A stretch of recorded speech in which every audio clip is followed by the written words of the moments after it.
Welcome back students. Today I am going to start chapter number 20 wastewater management.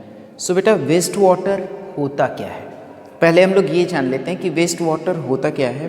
तो whatever the water we are using at home to wash clothes, dishes, bathing purpose और flush in toilets, so ये क्या होते हैं, ये dirty हो जाते हैं. और यही जो डर्टी वाटर होता है बेटा, ये क्या कहलाता है, वेस्ट वाटर कहलाता है. Understand? So we can say that the waste water is that dirty water that contains urine, feces, detergent, dirt and soil particles and many more impurities are in that waste water. Got it? और बेटा ये जो होता है ना, generate कहाँ कहाँ से होता है, तो हम कह सकते हैं जो हमारी हाउस होल्ड एक्टिविटीज़ से होता ही है, हॉस्पिटल से भी होता है, इंडस्ट्रीज से भी जनरेट होता है. जो रेन वाटर होता है बेटा, जो कि ज़मीन पे रन करता है, लैंड पे रन करता है, वो भी वेस्ट वाटर बनाता है. अंडरस्टैंड?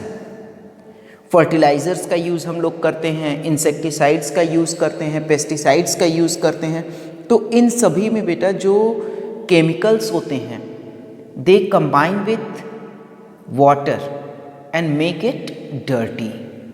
क्लियर? और यही वाटर क्या कहलाता है, वेस्ट वाटर कहलाता है. अंडरस्टैंड? और वेस्ट वाटर की वजह से बेटा क्या होता है, ये बहुत सारे डिजीजेस प्रोड्यूस कर सकता है. क्लियर? जैसे कि कॉलेरा हो गया, टाइफाइड हो गया, जॉन्डिस हो गया. अंडरस्टैंड?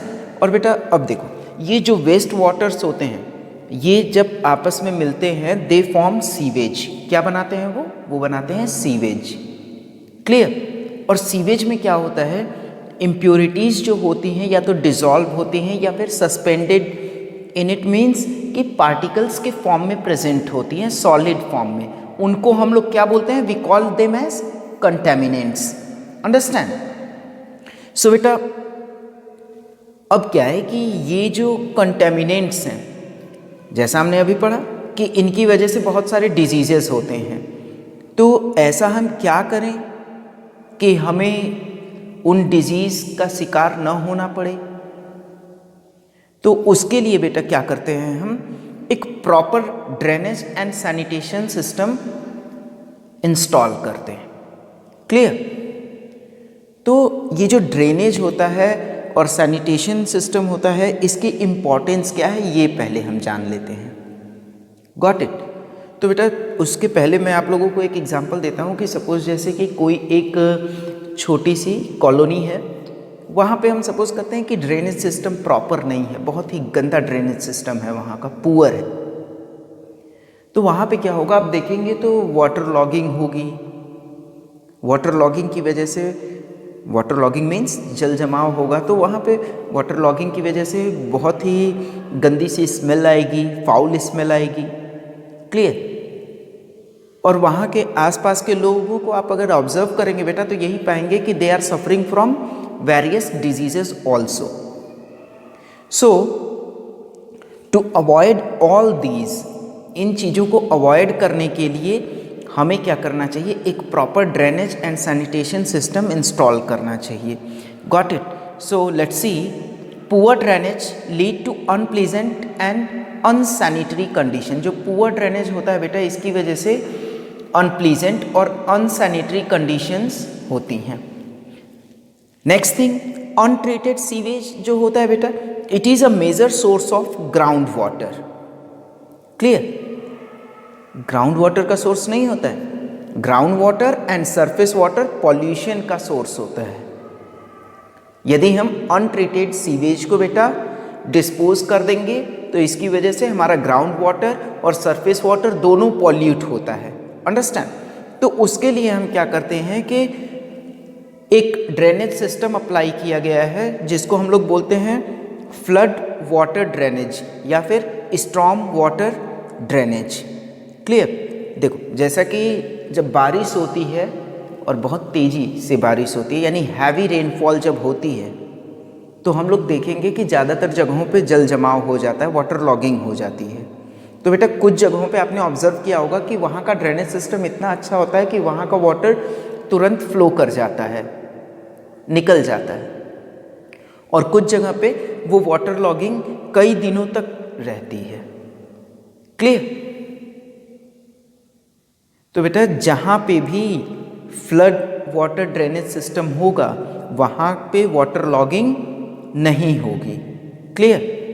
और बेटा देखिए, जो ओवरफ्लो ऑफ रेन वाटर होता है यानी वाटर लॉगिंग जो होती है on roads, that is harmful for public health and property, वो सबके लिए क्या है, नुकसानदायक है। Understand? And it is more efficient, ये जो सिस्टम है बेटा ये ज़्यादा एफिशिएंट इसलिए माना जाता है क्योंकि जो अमाउंट ऑफ स्टॉर्म वाटर होता है यानी कि रेन के साथ जो पानी आता है बेटा वो क्या होता है, बहुत ही लार्ज क्वांटिटी में होता है, लार्ज अमाउंट में होता है, और उसको हम लोग ट्रीटमेंट प्लांट में ट्रीट नहीं कर सकते। Understand? So students, now come to the next point, that is sewage system. Sewage system क्या होता है भाई? Sewage system means it consist of a network of underground pipes, यानी अंडरग्राउंड पाइप्स का एक नेटवर्क होता है बेटा जो कि ट्रांसफ़र करता है सीवेज को कहाँ से कहाँ तक, from the point it produced, यानी जहाँ पे वो प्रोड्यूस होता है वहाँ से जहाँ पे इसे ट्रीट करना है। क्लियर? ट्रीट करने का मतलब होता है कि उनमें से हार्मफुल जो भी कंटेंट्स हैं उनको रिमूव करना बिफोर डिस्पोजल। अंडरस्टैंड? इस सीवेज सिस्टम में एक प्रोसेस और भी होता है, हम लोग उसे बोलते हैं सीवेज ट्रीटमेंट। क्लियर? क्या बोलते हैं उसे? हम लोग बोलते हैं सीवेज ट्रीटमेंट। सीवेज ट्रीटमेंट का मतलब क्या होता है वो जान लेते हैं। रिमूविंग द सॉलिड मटेरियल, पहली चीज़ तो उसमें ये होता है कि जो सॉलिड कंटेमिनेंट्स हैं उनको रिमूव कर देते हैं, एंड आफ्टर दैट जो लिक्विड बचा हुआ है उसको हम लोग उसमें से भी जो केमिकल्स हैं that are harmful for us and the aquatic life we use to remove that, हम उसको भी रिमूव कर लेते हैं। क्लियर? और ये जो सीवेज ट्रीटमेंट का प्रोसेस होता है it involves physical, chemical and biological processes to remove the contaminants, यानी इसमें देखा जाए तो फिजिकल, केमिकल और बायोलॉजिकल तीनों प्रोसेसेस इन्वॉल्व्ड हैं। Understand? So for that we have to study about WWTP, means waste water treatment plant, उसके बारे में हमें पढ़ना होगा, जानना होगा बेटा। Understand? So let's have a look on that. तो वेस्ट वाटर ट्रीटमेंट प्लांट, इसे हम लोग शॉर्ट में बोलते हैं WWTP। क्लियर? और यहाँ पे होता क्या भाई वो भी जान लेते हैं। तो ये जो WWTP होता है यानी वेस्ट वाटर ट्रीटमेंट प्लांट्स होते हैं, यहाँ पे बेटा जो ट्रीटमेंट होता है वेस्ट वाटर का वो 4 स्टेजेस में होता है, जिसका फर्स्ट स्टेज होता है स्क्रीनिंग। स्क्रीनिंग का मतलब होता है कि पहले हम लोग वेस्ट वाटर को पास करते हैं through screen of vertical bars, कुछ वर्टिकल बार्स लगी होती हैं उसके थ्रू हम लोग पास करते हैं। तो पास करने पे फ़ायदा क्या होता है? फ़ायदा हमको ये होता है कि जो लार्ज कंटेमिनेंट्स हैं बेटा, जो बड़े कंटेमिनेंट्स हैं जैसे पॉलीबैग्स हो गए या बहुत बड़े कोई सॉलिड पार्टिकल्स हो गए, तो वो पहले ही सेपरेट हो जाते हैं, वो रुक जाते हैं, और जो लिक्विड पोर्शन होता है या स्मॉल पार्टिकल्स होते हैं दे पास थ्रू इट। अंडरस्टैंड?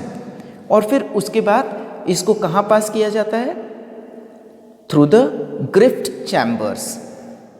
और ग्रिफ्ट चैम्बर में क्या होता है कि जो सॉलिड पार्टिकल्स होते हैं वो सेटल हो जाते हैं। अंडरस्टैंड? सो नाउ जो सेकेंड स्टेप होती है बेटा वो क्या होती है? प्राइमरी ट्रीटमेंट की होती है। तो प्राइमरी ट्रीटमेंट में क्या होता है कि जो वाटर होता है वेस्ट वाटर, क्लियर, उसको हम लोग क्लैरिफायर से पास करते हैं। क्लैरिफायर से पास करने का मतलब कि एक सेडिमेंटेशन टैंक होता है उससे हम लोग पास करते हैं। अंडरस्टैंड? और वहाँ पे क्या होता है, ऑर्गेनिक मैटर्स को रिमूव किया जाता है with the help of a scraper. और कंबाइनली बेटा जो यहाँ पे वेस्ट वाटर होता है उसको हम लोग स्लज बोलते हैं। इसके बाद क्या होता है यहाँ पे कि जो फ्लोटिंग ऑयल हैं, फैट्स हैं, ग्रीस हैं, इनको हम लोग स्कीमर की हेल्प से रिमूव कर लेते हैं, निकाल लेते हैं, और यहाँ से जो वाटर इमर्ज करता है दैट इज क्लैरिफाइड वाटर, वो क्लैरिफाइड वाटर होता है। अब देखो यहाँ पे जो स्लज है बेटा वो किस यूज में आता है, that is use to obtain methane, carbon dioxide and humus by a process that is known as digestion, जिसको कि हम लोग डाइजेशन बोलते हैं। अंडरस्टैंड? और ये डाइजेशन का प्रोसेस होता कैसे है, with the help of anaerobic bacteria. Got it? और उसके बाद जो भी मैटर हमको मिलता है बेटा, हम उसका यूज फर्टिलाइजर के फॉर्म में, फ्यूल का के फॉर्म में यूज कर लेते हैं। अंडरस्टैंड? नाउ सी, इसके बाद क्या होता है, जो थर्ड स्टेप है दैट इज सेकेंडरी ट्रीटमेंट, उसे हम लोग बोलते हैं सेकेंडरी ट्रीटमेंट। और इसमें क्या होता है, जो क्लैरिफाइड वाटर होता है उसमें से हम लोग एयर को पंप आउट करते हैं। अंडरस्टैंड? और एक टैंक होता है बेटा जिसे हम लोग बोलते हैं एयरेशन टैंक, तो उस एयरेशन टैंक में air is pumped out through clarified water. Got it? And उसकी वजह से होता क्या है, एरोबिक बैक्टीरिया की ग्रोथ होती है, और वो एरोबिक बैक्टीरियाज क्या करती हैं, दे कंज्यूम ऑर्गेनिक कंटेमिनेंट्स, जो ऑर्गेनिक कंटेमिनेंट्स प्रेजेंट होते हैं वो उनको कंज्यूम कर जाती हैं, and they get settle down as activated sludge, और एक्टिवेटेड स्लज के फॉर्म में वहाँ पे सेटल हो जाती हैं। उसके बाद बेटा जो वाटर होता है वो एक दूसरे टैंक में जाता है, जहाँ पे हम लोग लास्ट प्रोसेस करते हैं जिसे हम लोग बोलते हैं disinfection, and it is being done by adding chlorine और by exposing it to ultraviolet rays. Understand? तो ये प्रोसेस था हमारा कि किस तरह से हम वेस्ट वाटर को ट्रीट करके क्लैरिफाइड वाटर, क्लीन वाटर बना सकते हैं, and we can use that water in various ways, like हम लोग एग्रीकल्चर के लिए यूज़ कर सकते हैं, वॉशिंग पर्पस के लिए यूज़ कर सकते हैं। Understand? And for many more purposes we can use that water. Got it? So students, now I am going to include some diagrams related to WWTP, wastewater treatment plant, so that you can understand the given content whatever I had discussed with you in a proper way. Okay?